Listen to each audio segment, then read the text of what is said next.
konnichiwa everyone, welcome to समी anime ज़ाहिर। कैसे हैं आप सभी। आज की वीडियो ड्रैगन बॉल डायमा का एपिसोड 18 जिसका नाम है अवेकनिंग।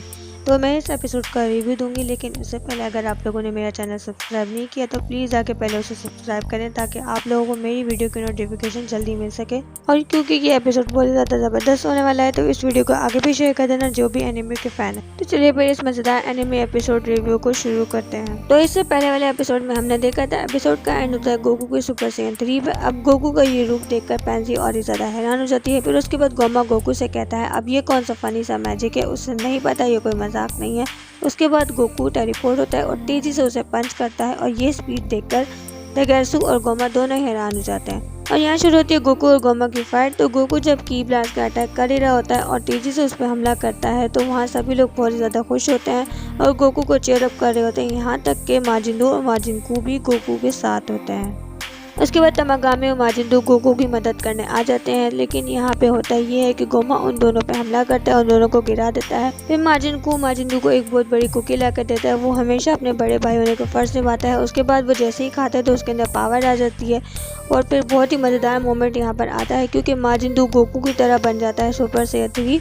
और ये देखकर अरिंसु बोलती है कि ये किस टाइप का मैजिक है। अब वो दोनों गोमा पे एक साथ अटैक करते हैं और ये बॉन्डिंग काफ़ी ज़्यादा डिफरेंट था और ज़बरदस्त था। उसके बाद माजिंदू और गोकू दोनों ही गोमा पर हमला करते हैं। माजिंदू अपने हाथों की मदद से उसे पकड़ता है और गोकू उस पर एक पंच करता है। अब माजिंदू की कमाल की स्पीड देखकर माजिंदू उसे चेयर अप करता है और उसे कहता है तुम ये कर सकते हो, लेकिन ये क्या माजिंदू थक जाता है, उसे और कुकीज चाहिए होती है और इसी बात का फ़ायदा उठाकर गोमा उसे पंच से दूर फेंक देता है। फिर आते हैं गोकू और तमागामी। गोमा को दोनों के ही पंच बहुत ज़्यादा जोर से लगते हैं, लेकिन यहाँ पर वो अपनी एविल आई की पावर का यूज़ करता है। वो इतनी ज़्यादा ताकतवर थी वो दोनों काफ़ी दूर जाकर गिरते हैं। अब जब गोमा अपनी एविल आई की पावर को यूज़ कर ही रहा था तो गोकू वहाँ पर थक जाता है। उसके बाद गोकू का उठना मुश्किल हो जाता है। फिर गोमा बोलता है अब ये खेल यहीं पर ख़त्म और मैं तुम सबको यहाँ से उठाकर फेंक दूंगा। शिनकाई बोलते हैं ये तो बहुत बुरा हुआ। पिकोलू बोलता है हम लोग इस कंडीशन में उससे लड़ नहीं पाएंगे क्योंकि गोमा बहुत ज़्यादा ताकतवर बन चुका था और नेवा ये देखकर बहुत ज़्यादा डिसअपॉइंट हो रहे थे।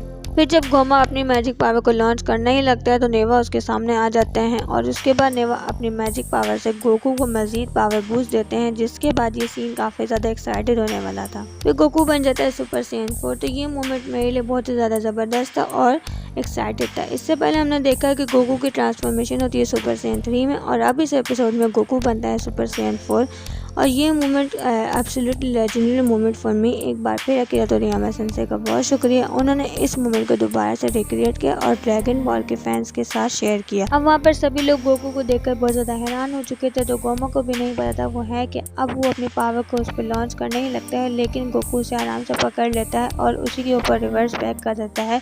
यहाँ पर गोमा भी बहुत ज़्यादा हैरान हो जाता है कि इतनी पावरफुल अटैक को उसने कैसे रोक लिया। गोकू सुपर सैयन 4 बनने के बाद बहुत ज़्यादा ताकतवर बन चुका था। तो पैंसी उससे पूछती है ये है क्या, क्योंकि उसे भी नहीं पता था वो है क्या चीज़। तो पिकोलू बोलता है ये की कितना पावरफुल था। यहाँ पर नेवा उसे देखकर बहुत ज़्यादा खुश हो जाते हैं। गोमा दोबारा से अपनी पावर को लॉन्च करने ही लगता है, लेकिन इस बार गोकू भी सुपर सैयन 4 की ताकत दिखाता है। अब उन दोनों की होती है धमाकेदार फाइट। यहाँ पर गोमा अपनी एविल आई पावर को यूज़ करता है, लेकिन गोकू उससे बच जाता है और इसके बाद हम लोग ये देखते हैं गोकू उसे इतनी ज़ोर से पंच मारता है, लेकिन जब वो पंच बैक करता है तो गोकू उसके हाथों को रोक लेता है और उसे पीछे गिरा देता है। यहाँ पर फाइट अभी ख़त्म नहीं होती। उसके बाद हम लोग ये देखते हैं कि गोकू उसे दोबारा से इतनी ज़ोर से पंच करता है, उसे बहुत तेज़ लगती है। दोबारा से गोमा अपनी एविल आई की पावर को लॉन्च करता है और गोकू पर बंच ऑफ स्टोन्स का अटैक करता है, पर गोकू उससे बच जाता है। यहाँ पर गोकू अपना की ब्लास्ट का अटैक करता है और वो की ब्लास्ट का अटैक इतना जोरदार था किसी को भी नजर नहीं आया वहाँ हुआ क्या है। उसके बाद हम लोग ये देखते हैं कि ग्लोरियो, तमागामी, माजिंदू, पिकोलू, शिनकाई उसकी मदद करने आ जाते हैं।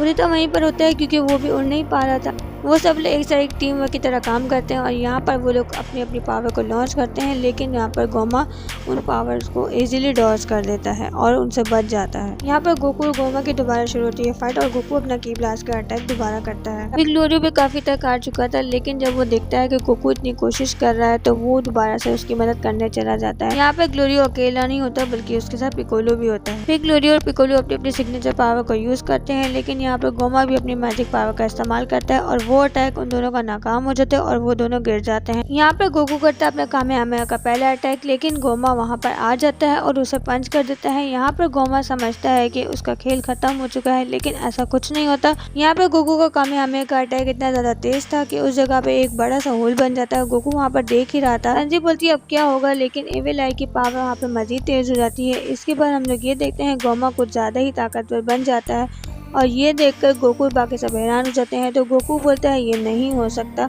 गोकू को अपने आंखों पे यकीन नहीं हो रहा था कि गोमा इतना ज्यादा ताकतवर बन चुका था और वो भी उस एविल आई की मदद से। गोकू को इससे कोई फर्क नहीं पड़ता, कोई कितना भी ताकतवर क्यों ना हो।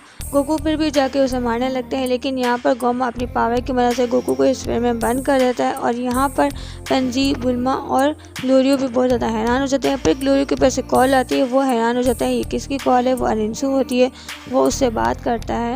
अरिंसू उसे कहती है अपने सारे ड्रैगन बॉल्स मेरे पास ले। अब तो आप लोग समझ गए होंगे वो क्या करवाना चाहती है। फिर गोमा गोकू की पावर को एक एक करके उस स्फीयर में ख़त्म कर देता है। फिर उसके बाद हाइबिस के पास ग्लोरियो जाता है और वो कहता है कि ये ड्रैगन बॉल्स मुझे दे दो क्योंकि यहाँ पर बहुत खतरा है। तो हाइबिस वो ड्रैगन बॉल्स उसे दे देता है। फिर ग्लोरियो वो दोनों ड्रैगन बॉल्स अरिंसू के पास ले आता है। तो अरिंसू बोलती है चलो वो दोनों ड्रैगन बॉल्स यहाँ पर लेके आओ और अब मैं ड्रैगन बॉल्स को यूज़ करके विश करूँगी मुझे सुप्रीम डायमंड किंग बनना है और साथ ही साथ मुझे मजीद ताकतवर भी बनना है और मैं गोमा को भी हराना चाहती हूँ। तो फिर जल्दी करो, पुरुंगा को बुलाओ। तभी मैंने तुम्हें नामिकन लैंग्वेज सिखाई थी ताकि तुम उसे बुला सको। तो अब ग्लोरियो क्या करेगा, क्या वो अरिंसू की मदद करेगा और क्या वो गोकू लोगों की मदद करेगा, ये तो कुछ देर में पता चलेगा। लेकिन यहाँ पर ग्लोरियो बहुत ही ज़्यादा देर लगाता है। तो अरिंसू बोलती है जल्दी करो, बहुत देर हो जाएगी। फिर ग्लोरियो के इमोशंस उस पर बाहर आते हैं जब वो गोकू शिनकाई के बारे में दिल से सोचता है कि किस तरह हम लोगों ने अच्छे पल साथ बिताए और कितनी मेहनत से वो ड्रैगन बॉल्स लिए और अच्छा बुरा वक्त साथ देखा है। अब वो सारी यादें जो उसने गोकू और बाकी सबके साथ गुजारी थी वो सब फ्लैशबैक होती हैं। उसके बाद ग्लोरियो वो मैजिक पढ़ता है और पुरुंगा अपीयर हो जाता है। यहाँ पर सबसे ज़्यादा हैरानी गोमा को होती है क्योंकि अगर ग्लोरियो ने वो विश गोकू और वेजिटा के हक में कर दी तो वो लोग दोबारा से नॉर्मल हो जाएंगे और गोमा को इजीली हरा देंगे। तो पुरुंगा को देखकर पेंसिल बोलते हैं यह है क्या। तो शिनकाई को भी यकीन नहीं आ रहा था ग्लोरियो भी ऐसा कर सकता है। शुरू के एपिसोड में हम देखते हैं कि ग्लोरियो पर उन्हें शक होता है लेकिन वो इतना ध्यान नहीं देते। बुल्मा बोलती है ऐसा लग रहा है ये प्लेनेट नामिक शेनरॉन है। तो वेजिटा ग्लोरियो को देखकर बोलता है ये धोखेबाज है। शिनकाई बोलते हैं तो ये अरिंसू के लिए काम कर रहा था। नेवा को भी यकीन नहीं आ रहा था उसने ये अमेरिकन लैंग्वेज कैसे बोली। फिर पुरुंगा बोलता है ये कौन है इतना बहादुर जिसने ड्रैगन बॉल्स को इकट्ठा किया, क्योंकि अर्थ के ड्रैगन बॉल्स को कलेक्ट करना और डायमंड वर्ल्ड के ड्रैगन बॉल्स को कलेक्ट करना दोनों ही बहुत ज़्यादा मुश्किल है। अगर यहाँ के 3 ड्रैगन बॉल्स को कलेक्ट करते हैं तो 3 तमागामी से भी फाइट करनी पड़ती है और वो ड्रैगन बॉल्स लेने पड़ते हैं। और आज तक इससे पहले किसी ने भी डायमंड वर्ल्ड के ड्रैगन बॉल्स को कलेक्ट करके विश नहीं मांगी। और ये सारा क्रेडिट नेवा को भी जाता है क्योंकि ये सारे रूल्स उन्होंने ही बनाए थे। अब पुरुंगा जैसे ये बात करता है तो गोमा को गुस्सा आता है। फिर गोमा उसे एक पंच मारने लगता है तो वो उसे एक फिंगर से रोक देता है। अरिंसू ग्लोरी से बोलती है चलो अब वो विश मांगो और उसे ये कहो मुझे ग्रेट पावर के साथ सुप्रीम डायमंड किंग बनना है। तो ग्लोरी पहले सोच रहा होता है वो क्या विश मांगे। तो अरिंसू उसे ये देखकर बहुत ज़्यादा गुस्सा हो जाती है। वो कहती है जल्दी करो। ग्लोरी दोबारा से नामिकन लैंग्वेज में कुछ बोलता है लेकिन मुझे उसकी ट्रांसलेशन समझ नहीं आई।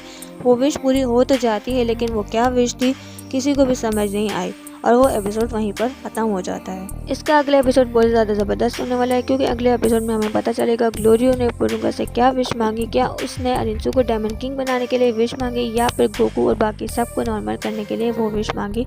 तो ये सब और बहुत कुछ हमें पता चलेगा अगले एपिसोड में। तो ये थी आज की वीडियो। अगर आप लोगों को आज की वीडियो अच्छी लगी हो और मेरे एपिसोड का रिव्यू अच्छा लगा हो तो प्लीज़ मेरी वीडियो पर एक लाइक कर देना और कमेंट में ज़रूर बताना आप लोगों की क्या राय है अगले एपिसोड के हवाले से। तो मैं मिलूंगी आपसे अगली नई वीडियो में एक मज़ेदार और धमाकेदार एपिसोड के साथ, एक धमाकेदार एनिमे वीडियो के साथ। तब तक के लिए सायोनारा।